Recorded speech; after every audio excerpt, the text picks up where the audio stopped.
Bhagavad Gita is a book of mankind's collected experience of and answers to life's most basic questions. Who I am, from where do I come, what is my purpose and destiny, and most practically, how do I find happiness? These podcasts originate in the lectures of Neil Bhatt, a disciple of Swami Chinmayananda. They are presented here in 20 to 30-minute segments, each covering 3 of the Gita's 701 verses. Welcome to Gita Wisdom for Daily Living. We had been discussing chapter 3, Karma Yoga, Yoga of Action. In chapter 2, Bhagwan had given us indication about who we are at the core of our being. That the self that I think I am is not the self, but myself is imperishable, everlasting, all-knowing, and ever blissful. Now, it is contrary to my own experience. So, it becomes a hypothesis for me. It's not my knowledge right now that the self is all-pervading, everlasting, ever blissful. My life is completely contrary to that. So, Bhagavan says that's because of your ignorance about yourself. So, once I remove that ignorance, then I should be able to know the knowledge. That's basically our hypothesis right now. But my effort to know that is not very fruitful so far. So we have to accept that there is a limitation for me to know. Even all Western scholars and philosophers have come to the conclusion that there is a limit for the rational thinking to get knowledge. Immanuel Kant said, I have to limit my reasoning to make room for faith that there is God or there is a creator of this universe. And you can postulate a theory, but it does not become my knowledge. You have to rely on faith. Our scriptures say you don't really have to rely on just faith, but you can experience that. If you follow a certain path, then you will be able to know this. In fact, our scripture says it is your birthright to know this knowledge. And you will know that when not guaranteed. So you have to make efforts. Efforts means activity. And activity, as we know, has its own limitation. So in the beginning of this chapter, having been taught by Bhagwan, Karmani eva adhikaraste ma phaleshu kadachana, your right is only to act, never the fruits of actions, and therefore yogastha kuru karmani. Establish yourself in yoga and then do your actions. And you shall come to know this knowledge. But Arjuna obviously was not convinced that this activity is going to get me anywhere. So obviously he asked that question, if you think that I have to establish myself in yoga, which is basically sit down, meditate, and become a yogi, then why are you asking me to engage in this war, which is a terrible act? Why don't you tell me the act and can lead me to a greater understanding? So Bhagavan basically clarifies that Loke asmin dvivida nishta pura prokta maya nagar. In this world, the two paths are created right from the beginning. The Gnana Yogena Sankhyanam, Karma Yogena Yogina. For people with the Sankhya Buddhi, for the contemplative intellect, for them it is Gnana Yoga. To contemplate on this fact that I am not this body, I am not this mind, I am not this intellect, then who I am is basically Gnana Yoga. And Karma Yogena Yoginam, those who are active in this life, for them Karma Yoga. So basically Bhagavan transformed karma into Karma Yoga. And we have seen that Bhagavan has given 5 pointers. 2 we got in chapter 2. You should not have the fruit in your mind as the goal for your action. And establishing the yoga, perform your all actions. Bhagavan says there are 2 parts, but for you Karma Yoga is good. Where you are in the station of your life, Karma Yoga will be much better. There are 3 paths we typically talk about. Karma Yoga, Gnana Yoga and Bhakti Yoga. Karma and Gnana I have control over. At least I can make my efforts in them. Bhakti, I can only get by God's grace. To fall in love is not something in my hand. When you fall in, there is no choice in love. Bhakti is love for divine and it is choiceless. It only comes by the grace of God. Therefore, Bhagavan said, start with Karma Yoga. That Karma Yoga will lead you to knowledge about God. So we have seen the Bhagavan said, activity is involuntary for all beings. Na kastit thanamapi jato tishtati akarma krut. But you should act in this world by controlling your senses and without any attachment. How do we do this? So Bhagavan said when the Prajapati created this Praja, he also created Yagna at the same time. To sustain this Praja, the Yagna was created. So we worry about our children, how would they sustain themselves when we are not there? So we have to make them independent. How do you make them independent? Give them education. By this education, you shall earn your living. So focus on your education. Well, that's how we do as parents. Bhagavan said Prajapati did something similar. Prajapati created Yagna, cooperative activity where you work with the nature. This cooperation between the beings and nature will yield results which will sustain this Praja. So then we have seen a cycle in this Prakriti. Annad bhavati bhutani, prajanyat anna sambhava. And in the end says, karma brahmodbhava viddhi. That the unit of this cycle is action. All that is happening in this Prakriti is happening because of activity in the Prakriti. And this activity is only possible at an individual level. At an individual level, if we act, then the activity becomes a communal activity, a national activity, a global activity. But at an individual level, you have to act. And Bhagavan said, this ability to act comes from the Brahman, the supreme consciousness which is functioning through you. As long as I'm alive, I can act. So Bhagavan said, know that this activity is based in your consciousness. And therefore, you continue activity without any attachment. Because activity is to acquire something I don't have and preserve what I have. But if I come to a conclusion that I have acquired everything I want, should I continue to act? Bhagavan said, yes. For the Loka Sangraha, for the preservation of the community, of the society, of this universe, you have to continue working. Bhagavan said, I do that. Look, I have nothing to gain, but I continue to work. Because if I don't act or work, then there will be a chaos in this cosmos. To avoid this chaos, the sankarasya cha kartasyam, I will become the cause for this chaos in this world. And therefore I continue to work. And then he comes to his final advice in verse 30, where he says, Mai sarvani karmani sanyasya adhyatma chetasa nirasi nirmama bhutva yudhyasva vigata jvaraha. You offer all your actions to me. In this one verse, Bhagavan has given us a complete method of Karma Yoga. Act you must, but act in a manner of Karma Yoga. And what is Karma Yoga? He said, when you act with that attitude that I'm offering all my actions to the Supreme Lord. Because we have seen in that natural cycle that activity at my level is only possible because I'm a conscious being. I'm a living being.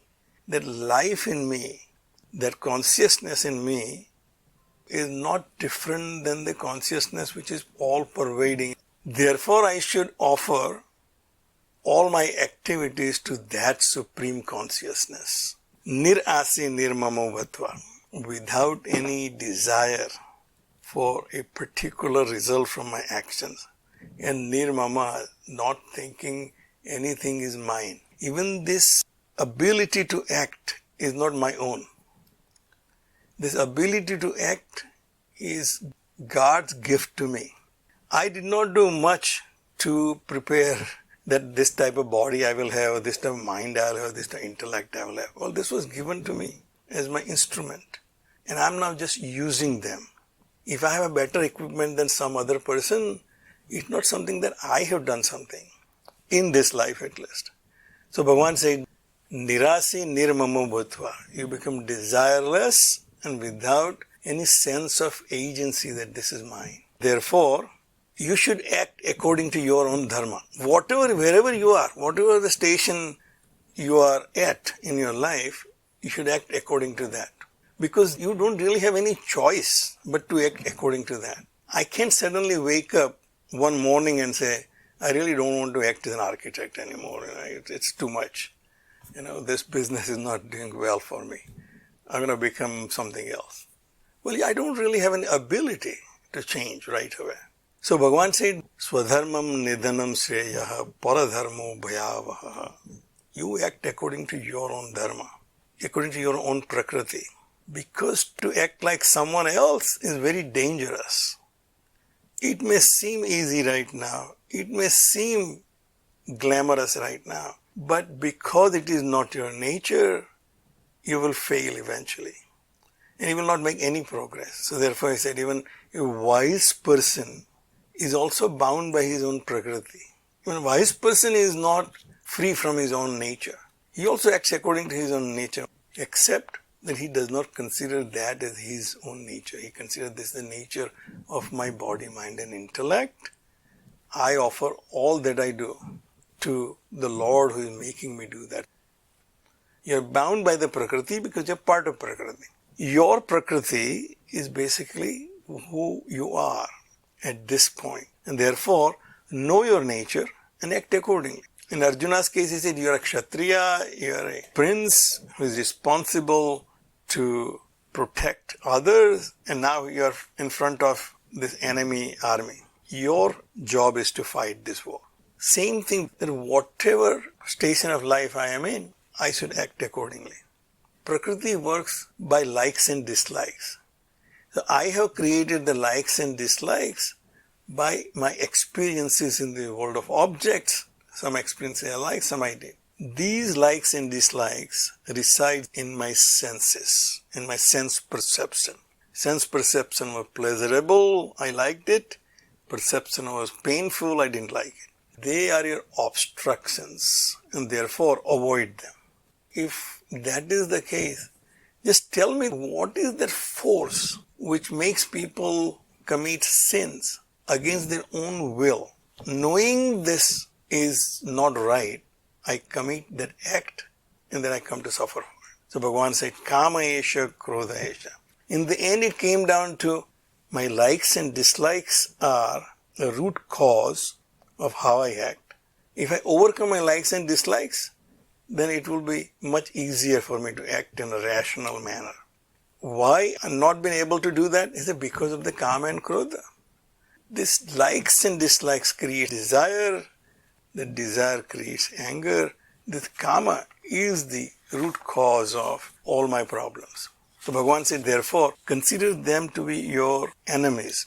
This desire and anger are veiling my true nature. We start our journey from, I do not know my true self, and therefore all my problems in life. If I know my true self, I'll be almighty, all-pervading, omniscient, omnipresent, I have no problem. But that knowledge has been veiled by this Kama and Krodha. Therefore, Bhagavan said, Avrutam Gnanam Etena. Now this Gnana is the Gnana of myself. Avrutam Gnanam Etena Gnanino Nitya Vairina. By this enemy, this knowledge is veiled from even a wise person. Kama Rupena Kaunteya Duspurena Analena Cha. Kama, desire. It is insatiable like a fire. And therefore, Bhagavan says, Indriyani Manobuddhihi Asya Adhisthana Uchyate. If there is an enemy, I have to find his location. The location of my enemy is Indriyani Manaha Buddhihi. Senses, mind and intellect are the desire's residences. I identified where this desire resides. Etaihi vimohyati esaha gnanam avrutya dehina. It deludes the embodied by veiling his wisdom. A simple fact Bhagavan said is, this desire is veiling your wisdom about your own self, and therefore this desire is your enemy. The desire is residing in your senses. First by the sense perception, this perception creates the conception of that object, and then I have a desire to acquire that object. If I can't acquire the object of my desire, then I'm angry. This desire and anger is veiling your true self, and therefore, Tasmat Indriyani Adav Niyamya Bharata Sabha. Don't let this enemy come into your house. Once it enters your house, you are in trouble. Therefore, you have to lock your doors, have a security system, all of that, because you don't keep your doors open. Then invite a burglar and then call police. No, first to protect your house. So the Indriyani Ado, from the beginning, Indriyani Ado Niyamya, control your senses from the beginning. O Bharatar Sabha, Papmanam Prajahihi Enam, because it is sinful. The sinful thing is your desire. Kill it. Gnanam Vignanam Nashanam, because it is destroying the knowledge and wisdom. The knowledge is given to me. In chapter 2, Bhagavan already gave me the knowledge. The scriptures have given this knowledge. The knowledge is eternal. From generations of teachers have come and said, this is who you are. You are not this limited being. The one who is suffering is not you. Body is suffering, mind is suffering, intellect is, but you are not suffering. You as the body has all the problems, you as the mind has all the problems, you as the intellect has all the limitations, but you as you has no limitations. Bhagavan said, this is destroyed by this enemy, which is in the form of Kama and Krodha. And therefore Bhagavan said that right from the beginning, destroy this enemy. Don't let this enemy come into your house. Your house through from the senses. The senses are the ones which are going out and getting this information about the sense objects. So then he says how to achieve that. So last two verses, as Swamiji says, gives us a complete method of meditation so that you can overcome this limitation. Indriyani parani ahuhu. Indriya are superior than this body. This body is a sense object, and obviously senses are subtler than this sense object which is my body. So they are greater than this body. Indriyebhya param manaha. Mind is even subtler, means greater, higher. Anything which is subtler is considered higher. So mind is subtler and therefore is higher than senses. Manasastuhu parabuddhihi. Buddhi is greater, subtler than mind. Manastastu parabuddhi, yo buddhi paratastu saha, and that, the Atman, is greater than the Buddhi. Swamiji points out here that this verse is taken from Kathopanishad, which says, Indriyebhyam param manaha, manasaha sattvam uttamam, sattvadadi mahanatma, mahato avaktam uttamam. Mind is greater than Indriyas, Buddhi is greater than mind. The great self, Mahanatma is the total mind. Avyaktatu parapurusaha. The Avyakta is the Mula Prakriti. And said, even greater than their Mula Prakriti is the Purusha. It says that roll your senses into your mind, roll your mind into your Buddhi, and then roll your Buddhi into that Avyakta, and then Avyakta into that Purusha. So this identification that I have with my body, which is the grossest, that was the most selfish way to live.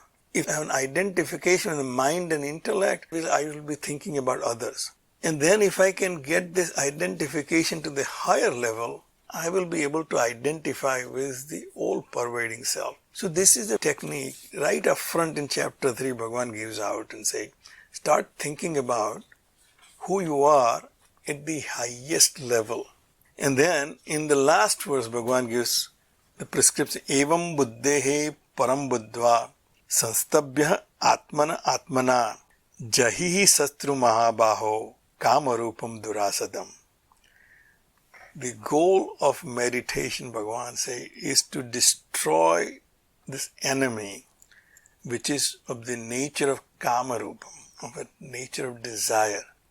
He also tells him that durasadam, it is not easy to do so. This enemy is not easy to fight. But be prepared. You have just started learning Bhagavad Gita. You are in chapter 3. Be prepared. You have a formidable enemy to fight in form of desire. But evam buddhi param buddhva, knowing him who is superior to intellect, and sanstabhya atmana atmana, know that there is something higher than my intellect. And then if I can control my lower self by the higher self. In other words, if my identification moves to the higher self, if my goal becomes to identify the higher self, I'll be able to control my lower self. So in the last two verses, Bhagwan has outlined the goal and a technique of how to achieve it. And with that, we basically conclude chapter 3. If you find this podcast helpful, please support it by donating any amount by going to the episode's website at neilbhatt.podbean.com or at chinmayarichmond.org. Thank you. Om Sarve Bhavantu Sukhina Sarve Santu Niramayaha Sarve Bhadrani Pashyantu Ma Kaschid Dukkha Bhag Bhavet. Om Shanti Shanti Shanti. Harihi Om. Shri Gurubhyo Namaha. Harihi Om.